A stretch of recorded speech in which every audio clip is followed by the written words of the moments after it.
திருமறை நேரம் Bible Hour presented by the National Bible College. கிறிஸ்துவின் சபையார் உங்களை வாழ்த்துகிறார்கள். Welcome to Satellite Bible Classes. வணக்கம். தேசிய வேதாகம கல்லூரி மாணவ கண்மணிகளே, தோழர்களே, அருமை பெற்றோரே, என் இனிய தமிழ் சொந்தங்களே, உங்கள் அனைவருக்கும் உற்சாகமான வாழ்த்துக்கள். இந்த நாட்களில் வான்வழி வகுப்புகள் மூலம் இந்த தொடர் ரோமருக்கு எழுதிய நிருபத்தை நாம் படித்து வருகிறோம். அந்த வகையில் இன்றைக்கு ரோமருக்கு எழுதிய நிருபம் 3ஆம் அதிகாரம். இந்த 3ஆம் அதிகாரத்தில் 31 வசனங்கள் இருக்கிறது. அதை நீங்கள் பொதுவான நேரத்தில் சரியான வேளையில் அதை குறித்து அக்கறையோடு படித்து உணரும்படியாக முதலில் உங்களை ஆயத்தப்படுத்தி கொள்ளுங்கள். இந்த 3ஆம் அதிகாரத்தில் ரோமர் 2ஆம் அதிகாரத்தில் சொல்லப்பட்ட கருத்துகளின் ஒரு முடிவுரை. அதாவது ரோமருக்கு எழுதிய நிருபம் 2ஆம் அதிகாரத்தில் நியாயப்பிரமாணத்தை உடைய யூதர்கள் நியாயப்பிரமாணத்தின் கீழே பாவிகளாய்த்தான் இருக்கிறார்கள். நல்மனசாட்சியின் கீழே குற்றம் உண்டு குற்றமில்லை என்று தீர்க்கக்கூடிய பகுத்தறிவை பெற்ற புறஜாதிகளும் அந்த மனசாட்சியின் கீழேயே பாவம் செய்திருக்கிறார்கள். ஆகவே நியாயப்பிரமாணத்தை கை கொண்டவர்களும் நியாயப்பிரமாணத்தை கை கொள்ளாத பிரஜாதிகளும் ஒரே அளவில்தான் குற்றவாளிகளாக இருக்கிறார்கள். தேவனுடைய பார்வையில் ஒருவனும் நீதிமான் இல்லை. ஆகவே தேவன் மனிதனை நியாயம் தீர்த்தால் எந்த ஒரு மனிதனும் தன்னுடைய கையை உயர்த்தி, ஆண்டவரே, நீர் எங்களை நியாயம் தீர்க்கக்கூடாது, நாங்கள் நல்லவர்கள், எங்கள் பெற்றோர் நல்லவர்கள், நாங்கள் ஒரு நல்ல குடும்பத்தைச் சேர்ந்தவர்கள், ஆகவே எங்களுக்கு தண்டனை வழங்கக்கூடாது என்று பாரம்பரியங்களை பேச முடியாது. காரணம் என்னன்னா, நியாயப்பிரமாணத்தை பெற்ற யூதன் நியாயப்பிரமாணத்தின் கீழே எல்லா பிரமாணத்தையும் தள்ளிவிட்டான். நல் மனசாட்சியை பெற்றுக்கொண்ட பிரஜாதியர் அவருடைய மனசாட்சியில் குற்றம் உண்டு குற்றமில்லை என்ற கருத்து விளங்கி அவர்கள் குற்றம் உண்டு என்ற ஒரு பகுதியை நிறைவேற்றினதுனால அவர்களும் போக்கு சொல்ல இடமில்லை. ஆகவே தேவனுடைய நியாய தீர்ப்பு எப்படி இருக்கிறது என்றால், எல்லா மனுஷனும் பொய்யனாக இருக்கிறான். ரோமருக்கு எழுதிய நிருபம் 4வது வசனம், அப்படி ஆக்க மாட்டாது நீர் உம்முடைய வசனங்களில் கவனியுங்கள், நீதிபரராய் விளங்கவும் உம்முடைய நியாயம் விசாரிக்கப்படும் போது வெற்றி அடையவும் இப்படி ஆயிற்று என்று எழுதியிருக்கிறபடி தேவனே சத்தியபரர் என்றும் எந்த மனுஷனும் பொய்யன் என்றும் சொல்வோமாக. God alone righteous and truthful and every man is a liar. ரொம்ப ஆச்சரியமாக இருக்கு. நம்முடைய நெஞ்சு வலிக்கும் இதை படித்தால். ஏனென்றால் ஒரு மனிதன் கூட தேவனுடைய நீதியை எதிர்பார்க்கிற அளவுக்கு பெற முடியவில்லை. There is nobody on the face of the world up to the standard of God's righteousness. தேவன் நீதிக்கு ஏற்றார் போல ஒருவனும் இல்லை. ஆகவே தேவன் நியாயம் தீர்க்கும் போது எல்லா மனுஷனும் தேவனுடைய பார்வையில் பொய்யனை போல் காணப்படுகிறான். நியாயப்பிரமாணத்தை உடைய யூதன் என்ன செய்தான்? கையில் வைத்துக்கொண்டே தவறு செய்தான். நல் மனசாட்சி உடைய புறஜாதிகள் என்ன செய்தார்கள்? அந்த நல்ல மனசாட்சியை வைத்துக்கொண்டே குற்றவாளிகளாக குற்றத்தின் மீது குற்றத்தை இழைத்தார்கள். ரோமருக்கு எழுதிய நிருபம் 3வது அதிகாரம் 10வது வசனம். உங்கள் கையில் பேனாவில் அதை அடிக்கோடிடுங்கள். அந்தபடியே நீதிமான் ஒருவனும் இல்லை. ரொம்ப பயமாக இருக்கும் இதை நம்ம படித்து பார்க்கும்போது.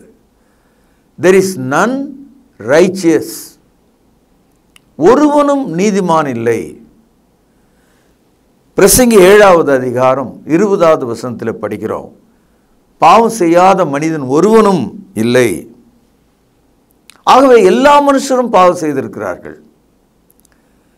இப்போ ஒரு அரசன் அவன் தன்னுடைய சிங்காசனத்தில் உட்கார்ந்து இருக்கிறான். எதிரி நாட்டு அரசன் வந்து அவனை தோற்கடித்து அவனை சிங்காசனத்திலிருந்து கீழே தள்ளி அவன் தலையில் உள்ள கிரீடத்தை பறித்து கொண்டு அவனை சிறைச்சாலைக்கு அனுப்பிவிட்டான். முற்காலங்களில் இப்படி நடக்கும். அதுபோல தேவனுடைய சாயலில் படைக்கப்பட்ட மனுஷன் ஒரு தேவனுடைய மனிதனாக வாழ்வதற்கு பதில் பிசாசின் மகனாக போய்விட்டான். தேவன் அவனுக்கு பரிசாக கொடுத்த நீதியை இழந்து விட்டான். Man lost God's righteousness. ஆதியாகமம் 3ஆம் அதிகாரம் 7வது வசனத்தில் ஆதாமே நீ எங்கே இருக்கிறாய் என்று கேட்டார். ஏனென்றால் அவன் பாவம் செய்தனால தேவனுடைய நீதியை தொலைத்து விட்டான். சகோதரர்களே, இந்த கருத்தை விளங்கிக் கொள்ளத்தக்கதாக ரோமருக்கு எழுதிய நிருபம் 3வது அதிகாரம் 23வது வசனத்தை பாருங்கள். உங்கள் கையில் உள்ள பேனாவினால அதை சுற்றி வளையமிடுங்கள். எல்லாரும் பாவம் செய்து தேவ மகிமை அற்றவர்களாகி, அதாவது எல்லாரும் பாவம் செய்தார்கள், தேவனுடைய மகிமை இழந்து விட்டார்கள். They lost the glory of God. சகோதரர்களே, தேவன் ஆதாம் ஏவாளை தமது சாயலிலும் தமது ரூபத்திலும் தமது ஆவியிலும் உண்டாக்கினார். God created man in his likeness, in his image, in his spirit. தேவ சாயலையும் தேவ ரூபத்தையும் தான் தேவனுடைய நீதி என்று நாம் சொல்கிறோம். எல்லா மனுஷரும் பாவம் செய்தனால அந்த தேவனுடைய மகிமையை மனிதர்கள் இழந்து விட்டார்கள். இப்பொழுது ரோமருக்கு எழுதிய நிருபம் 3வது அதிகாரம் 10வது வசனமும் 23வது வசனமும் நமக்கு ஒரு அடிப்படை கருத்தை வெளிப்படுத்துகிறது. ஒருவனும் நீதிமான் இல்லை, எல்லாரும் தேவனுடைய சாயலை இழந்து கீழே விழுந்து விட்டார்கள். அப்படியானால் தேவன் இவர்களை நியாயம் தீர்க்கும்போது எல்லா மனுஷர்களும் பொய்யர்களாயிருப்பார்கள், குற்றவாளிகளாயிருப்பார்கள். தேவன் நீதிபரராக இருப்பார். நிறைய சமயத்தில் வேற்று மதத்து மக்கள் இப்படி யோசிக்கிறார்கள், இன்னும் இந்த கிறிஸ்தவ மார்க்கத்தில் தலைகீழ்தான் போதிக்கிறாங்களே, எல்லா மதங்களிலும் கடவுளை அடைவதற்கான பக்தி வழியை தேடுறாங்க, சரியை, கிரியை, யோகம், சமாதி என்று 4 நிலையில் கடவுளை அடைந்து விடலாம் என்று பக்தி மார்க்கங்கள் போதிக்கிறது. ஒழுக்கத்தினால நீங்கள் கடவுளை அடையலாம் என்று திருக்குறள் சொல்கிறது. ஆனால் தேவனுடைய பார்வையில் எந்த ஒரு கிரியையும் சரியையும் எந்த ஒரு யோகமும் சமாதி நிலையும் உங்களை தேவனுடைய பிள்ளைகளாக மாற்றாது. தேவனுடைய பார்வையில் ஒருவனும் நீதிமான் இல்லை. எல்லா மனுஷரும் பாவம் செய்து தேவ மகிமை இழந்து விட்டார்கள். இதை உங்கள் மனதில் வைத்துக்கொண்டு இப்பொழுது நாம் இந்த புத்தகத்தின் சில பகுதிகளை நாம் படிக்கலாம். இப்பொழுது ரோமருக்கு எழுதிய நிருபம் 3வது அதிகாரம் 11வது வசனம். இங்கே ஒரு குறிப்பை கவனியுங்கள். உணர்வுள்ளவன் இல்லை. உணர்வுன்னா என்னது? நம்ம வீட்டில் மனைவி கணவனை பார்த்து சொல்கிறாங்க, உணர்ச்சியே இல்லாத ஆள். கணவன் மனைவியை பார்த்து சொல்கிறாரு, இவளுக்கு உணர்வே இல்லை. இந்த இடத்துல உணர்வு என்பது ஒரு நீதி நியாயத்துக்கான உணர்வு. பெற்றோர்கள் பிள்ளைகளை பார்த்து சொல்கிறாங்க, என்ன இந்த பையன் இப்படி இருக்கான், உணர்வற்றவனாக இருக்கிறானே, பொறுப்பற்றவனாக இருக்கிறானே. அது மாத்திரமல்ல, தேவனை தேடுகிறவன் ஒருவனும் இல்லை. இன்னைக்கு பாருங்க, கோடான கோடி மக்கள் ஒரு ஜீவனுள்ள தேவனை தேடுவதற்கு பதிலாக கண்ணிருந்தும் காணாமல், காதிருந்தும் கேட்காமல், வாயிருந்தும் பேசாமல், காலிருந்தும் நடக்காமல், கையிருந்தும் சேவை புரியாமல் ஒரு சிலையை தூக்கி கொண்டு மக்கள் ஊர் ஊராக செல்வதை இன்றைக்கு நாம் பார்க்கிறோம். இந்த இடத்துல தேவனை தேடுகிறவன் இல்லை. People do not seek a living God. God the Creator. 12வது வசனம். எல்லாரும் வழி தப்பி.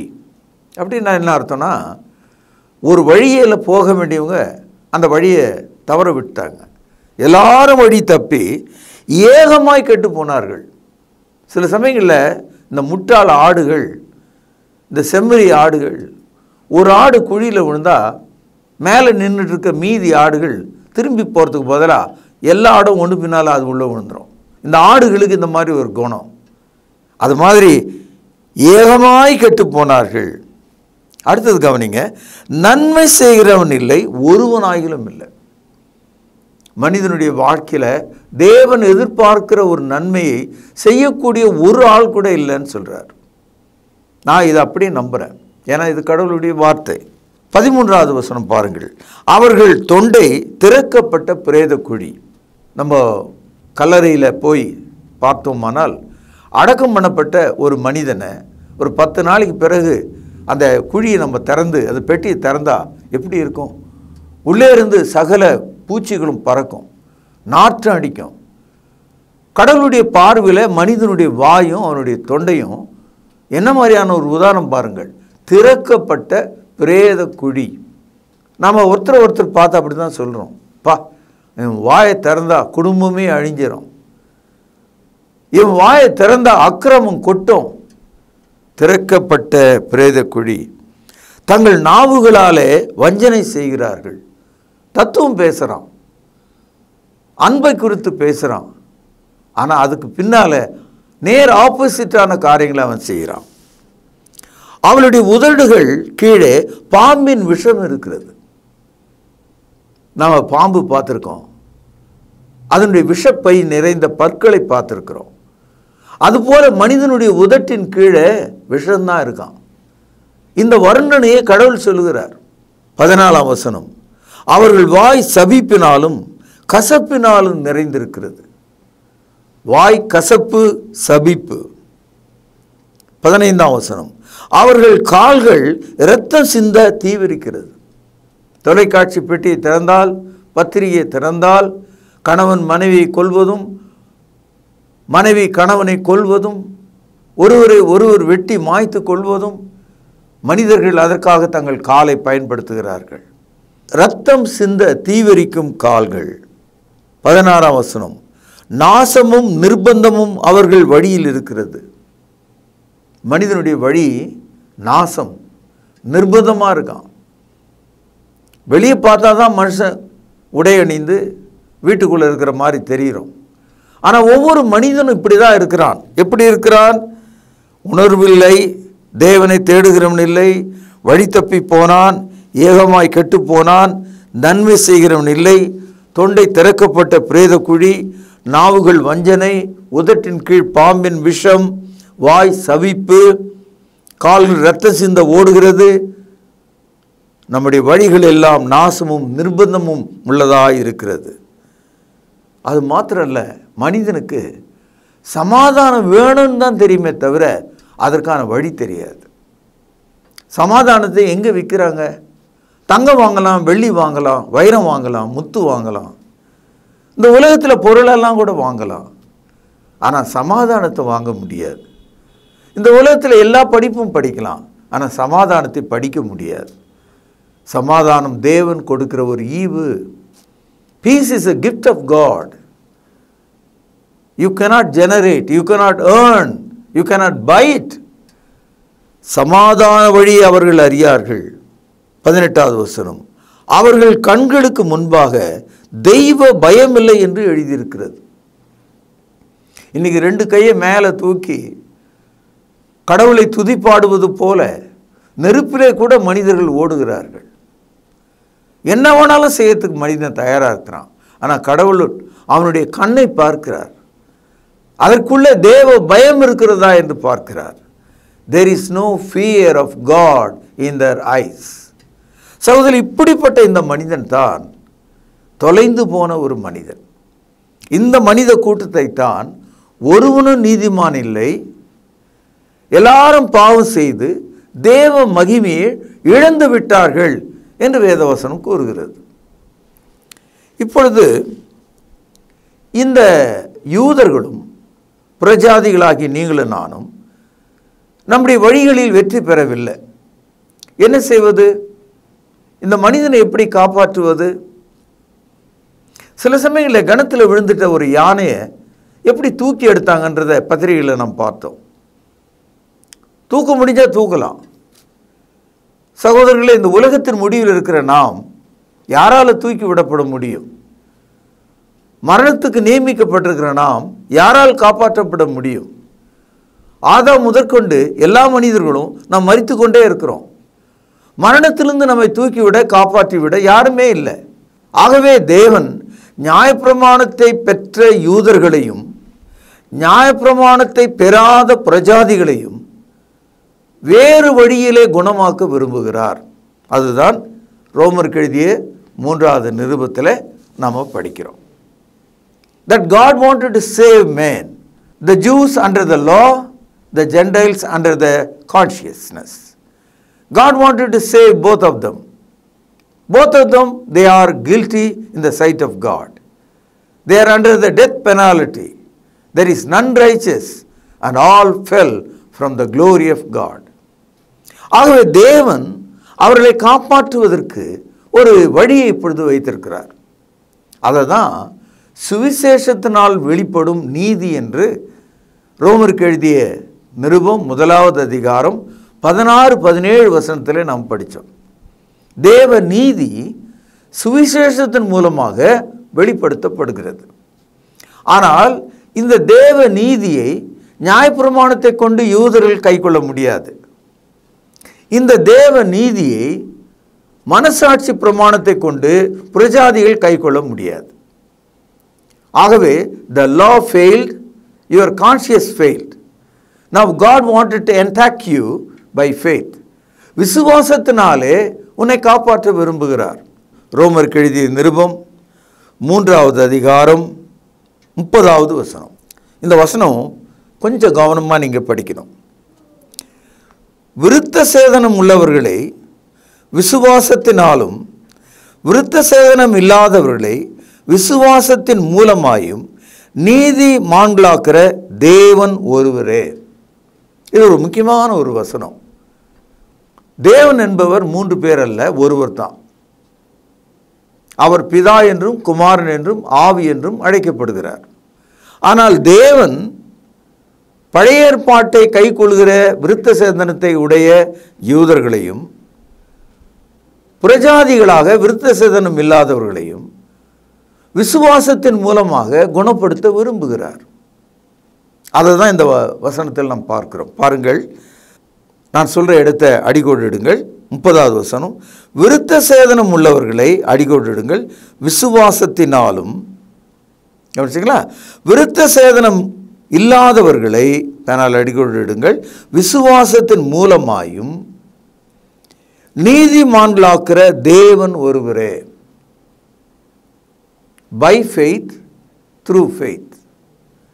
God wanted to justify the Jews by faith. God wanted to justify the Gentiles through faith. அதை தமிழ் எப்படி மொழிபெயர்த்திருக்காங்கன்னா விசுவாசத்தின் நாளும். கவனிச்சிங்களா? அதான் நாளும் by faith. விசுவாசத்தின் மூலமாயும் through faith. ஆக 2 சாராரையும் விசுவாசத்தினாலே நீதிமானாக்கிற திட்டம் ஒன்றை புதிய ஏற்பாடு நமக்கு போதிக்கிறது. இயேசு கிறிஸ்துவினுடைய சிலுவை மரணம் தேவனுடைய நீதியாக இருக்கிறது. ஒரு நீதிமன்ற வழக்கில் நீதிபதி அங்கே குற்றம் சாட்டப்பட்டிருந்தவனுக்கு மரண தண்டனை என்று கூறிவிட்டு கையொப்பம் விட்டுவிட்டு எழுந்து தன்னுடைய உடையை கழற்றி கீழே இறங்கி வந்தார். அந்த கூண்டில் இருக்கிற மரண தண்டனைக்கு ஆக்கப்பட்டிருக்கிற குற்றவாளியை கட்டி பிடித்து அழுதார். அந்த கோர்ட்டில் இருந்தவங்க அத்தனை பேரும் ஆச்சரியப்படுறாங்க, நீதிபதி ஏன் இப்படி செய்கிறார்? மரண தண்டனையை வழங்கினவர் மரண தண்டனைக்குரிய குற்றவாளியை கட்டி பிடித்து தேம்பி தேம்பி அழுகிறாரு, என்ன இது என்று எல்லாம் ஆச்சரியப்பட்டாங்க.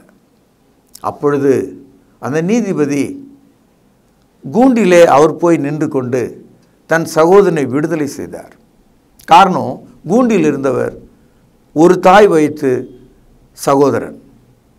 ஆகவே நீதிபதி மரண தண்டனையும் கொடுத்து விட்டார், தம்பியை கீழே இறக்கி விடுதலை செய்துவிட்டு தம்பிக்கு வரவேண்டிய மரணத்தை நான் ஏற்றுக்கொள்கிறேன் என்று சொன்னார். விளங்குச்சவங்களுக்கு நான் சொன்னது, அதாவது he pronounced death on his own brother. மற்றவங்களுக்கு தெரியாது இது அவன் சொந்த சகோதரன். முதல்ல மரண தண்டனை விதிச்சிட்டார். அதுக்கப்புறம் தம்பியை விடுதலை பண்ணிட்டு தான் குற்றவாளியாக அந்த மரண தண்டனை ஏற்றுக்கொண்டார்.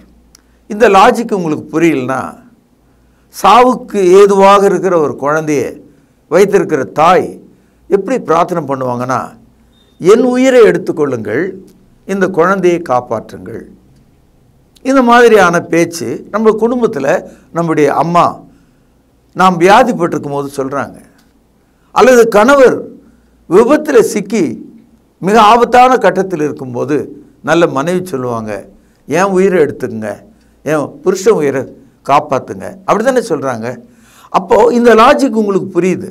அதாவது தாய் தன் பாலகனுக்காகவும் மனைவி தன் கணவனுக்காகவும் உயிர் கொடுப்பேன் என்று சொல்வது நியாயமாக இருக்குமானால், தேவனால் சிருஷ்டிக்கப்பட்ட மனிதர்களாகி உங்களையும் என்னையும் காப்பாற்றுவதற்காக, மீட்பதற்காக, ரட்சிப்பதற்காக தேவன் தன்னுடைய சொந்த குமாரனை சிலுவையிலே மரணத்துக்கு ஒப்பு கொடுப்பது லாஜிக் சரிதானே? ஆகவே இந்த சிலுவையை நீங்கள் ஒப்புக்கொண்டால், அந்த மரணத்தை நீங்கள் விசுவாசித்தால், நீங்கள் யூதனாக இருந்தாலும் நீதிமானாக்கப்பட முடியும், புரஜாதியனாக இருந்தாலும் நீதிமானாக்கப்பட முடியும். Now God put a standard of righteousness on the cross. If you believe the death of Jesus Christ, which is the Son of God, then God wanted to set you free as a justified person. இயேசுவிலே நீங்கள் வைக்கிற விசுவாசத்தை முன்னிட்டு உங்களை மரணத்திலிருந்து விடுதலை செய்ய, நீதியை உங்களுக்கு தர தேவன் விருப்பம் உள்ளவராயிருக்கிறார். ரோமருக்கு எழுதிய நிருபம் 3வது அதிகாரம் 22வது வசனம். அது இயேசு கிறிஸ்துவை பற்றும் விசுவாசத்தினால் பலிக்கும் தேவ நீதியே. கவனிங்கள், விசுவாசிக்கிற எவர்களுக்குள்ளும் எவர்கள் மேலும் அது பலிக்கும், வித்தியாசமே இல்லை. இந்த வசனம் ரொம்ப முக்கியமான வசனம். இந்த வசனத்தில் பலிக்கும் என்ற ஒரு வார்த்தை நீங்கள் படிச்சிருப்பீங்க. பலித்தல்னா சொன்னபடியே நடக்கிறதுன்னு அர்த்தம். நம்ம அப்பா அம்மா சொன்னதெல்லாம் அப்படியே நடக்கும், ஏன்னா நம்ம அவருடைய பிள்ளைகள். அப்போ தேவன் சொன்னது கூட அப்படியே நடக்கும். பலித்தல் சொன்னால் அப்படியே நடந்துவிடும். எப்படி நடந்துவிடும்? விசுவாசத்தினாலே தேவனுடைய நீதி விசுவாசிக்கிற எல்லார் மேலும் பலிக்கும், வித்தியாசம் இல்லை. அதாவது இவன் யூதன், இவன் புரஜாதியன் என்ற வித்தியாசம் இல்லை. There is no partiality. God wanted to give you the righteousness without any partiality. எந்த விதமான பாரபட்சம் இல்லாமல் நியாயப்பிரமாணத்தை உடைய யூதர்களாக இருந்தாலும் நியாயப்பிரமாணம் இல்லாத பிரஜாதிகளாக இருந்தாலும் யார் மேலும் வேணாலும் இயேசு கிறிஸ்துவினுடைய நீதியை தேவன் பலிக்க செய்து விடுவார். எப்பொழுது? நீங்கள் அதை விசுவாசித்தால். இப்போ புதிய ஏற்பாடு நமக்கு என்ன போதிக்குதுன்னா, நம்ம எந்த விதமான கிரியை செய்யாமல் கடவுளை அடைய முடியும். மற்ற எல்லா மதத்திலும் பார்த்தீங்கன்னா மனிதர்கள் கடவுளை தேடி முயற்சி எடுத்து நெருப்பில் நடந்து தியாகம் செய்து தங்கள் உடலை சாம்பலாக்கி அவர்கள் ஏதோ ஒரு வழியில் கடவுளை தேடுவதாக தான் அந்த மதங்கள் முடிகிறது. அந்த மதத்தில் எந்த ஒரு முடிவும் கூட இல்லை, முடிவு அடைந்ததுக்கான ஆதாரமும் கிடையாது. ஆனால் கிறிஸ்தவம் என்ன போதிக்குதுன்னா, it's all based on faith. விசுவாசம் உள்ளவர்களாகி ஞானஸ்தானம் பெற்றவன் ரட்சிக்கப்படுவான். மார்க் 16ஆம் அதிகாரம் 16வது வசனம். பார்த்தீங்களா? By grace through faith you are saved. எபேசியர் 2வது அதிகாரம் 8வது வசனம். கிருபையினாலே விசுவாசத்தை கொண்டு ரட்சிக்கப்பட்டீர்கள். ஆகவே விசுவாசத்தை தேவன் முதன்மைப்படுத்துகிறார். எபிரேயர் 11வது அதிகாரம் 6வது வசனம். விசுவாசம் இல்லாமல் தேவனுக்கு பிரியமா இருக்கிறது கூடாத காரியம். ஆகவே விசுவாசத்தை ரட்சிப்பின் மார்க்கமாக புதிய ஏற்பாடு போதிக்கிறது. 22வது வசனம். அது இயேசு கிறிஸ்துவை பற்றும்னா பற்றி கொள்ளுதல், விசுவாசத்தினாலே பலிக்கும் தேவ நீதியே விசுவாசிக்கிற எவர்களுக்குள்ளும் எவர்கள் மேலும் அது பலிக்கும், வித்தியாசமே இல்லை. புரிஞ்சுதுங்களா? இப்போ 24ஆம் வசனம் பாருங்கள்.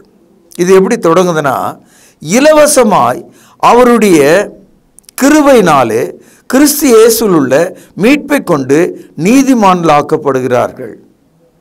கடவுள் நம்ம எப்படி நீதிமானாக்குறார்? விசுவாசத்தினால. இந்த விசுவாசத்தை நாம் அடைவதற்கு விலை ஏதாவது இருக்கா? இலவசம் அப்படின்னா ஒன்றுமே இல்லை சகோதரே. அதனால்தான் உலகம் முழுவதும் கடந்த 2000 ஆண்டுகளாக கிறிஸ்தவ மார்க்கத்துக்குள்ள மக்கள் வந்து கொண்டே இருக்கிறார்கள். ஏன் வராங்க? செலவில்லாமல் வராங்க.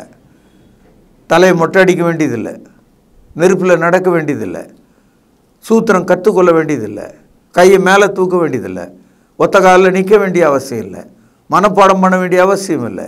சிலுவையை விசுவாசித்தால் இலவசமாய் கிறிஸ்து இயேசுவின் மேல் உள்ள அந்த கிருபை உங்களை ரட்சிக்கிறதாக இருக்கிறது. நீங்கள் கவனிக்க வேண்டிய வார்த்தை இலவசமாய், freely.